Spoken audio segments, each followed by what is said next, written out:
इकडे लक्ष द्या रवी. बघा आज 13 डिसेंबर म्हणजेच नवोदयाच्या परीक्षेचा दिवस. जे की वर्षभर तुम्ही मेहनत केलेली आहे तिचं सोनं करायचा आजचा दिवस. तुम्ही अभ्यास तर केलेलाच आहे, त्याच्यामुळे तुम्हाला परीक्षेला सामोरं तर जावंच लागणार. कारण परीक्षा जर नाही दिली तर तुम्ही नवोदय पास होणार नाही.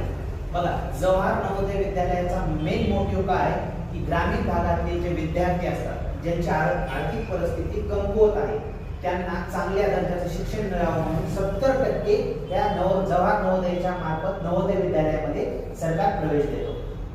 तर सगळ्यात महत्त्वाचं आजच्या परीक्षेचा पेपर कसा असतो आपण वर्षभर शिकलेलो आहोत. तरी आजच्या दिवशी 11:30 ला पेपर सुरू होतो. 2 तासाचा वेळ असतो. गडबड करायची नाही. याच्यामध्ये निगेटिव्ह सिस्टीम म्हणजेच गुण कटायची पद्धत नसते. 100 ला 100 गुण मिळवायचे तुम्हाला चान्सेस आहे. तुम्ही 100 ला 100 गोल करू शकता. इथं कटण्याची मार्क खूप भीती कमी असते. बघा आता पेपरचा पॅटर्न कसा असतो तुम्हाला थोडक्यात मी सांगतो की किती पेपरचा किती मार्क्स असतात पेपरमध्ये. तर 100 मार्क्स असतात. त्याचं डिवायडेशन कसं असतं. पहिला सेक्शन असतो मेंटल ॲबिलिटी टेस्टचा.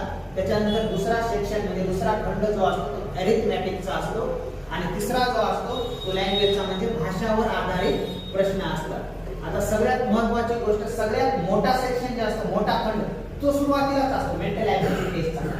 40 क्वेश्चन असतात 50 मार्कला.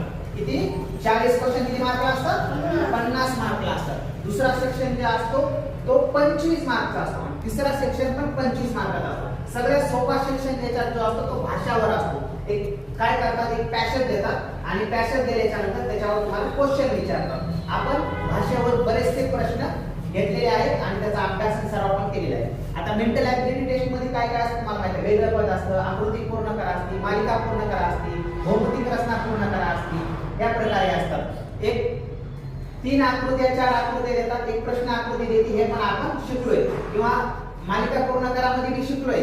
त्याच्यानंतर वेगळी आकृती एक प्रश्न आकृती देतात आणि पुढील पैकी वेगळं काय ते विचारतात. हे पण आपण शिकलोय. त्याच्यानंतर भौमितिक रचनामध्ये बी आपण मेंटल ॲबिलिटी टेस्ट मध्ये भाग घेतलेला आहे. ते पण आपण शिकलोय. आता अरिथमॅटिक मध्ये काय असतं नंबर सिस्टीम असते. नंबर माहिती आहे तुम्हाला. नैसर्गिक संख्या आहेत किंवा प्राईम नंबर आहे, होल नंबर आहे, कंपोजिट नंबर आहे. हे सगळं आपण शिकलोय. नैसर्गिक संख्या म्हणजे काय आहे 1 पासून सुरू होणाऱ्या संख्या. होल नंबर म्हणजे काय आहे पूर्ण संख्या. 0 पासून सुरू ज्या संख्या होतात त्या. त्याच्यानंतर आपण स्थानिक किंमत शिकलोय.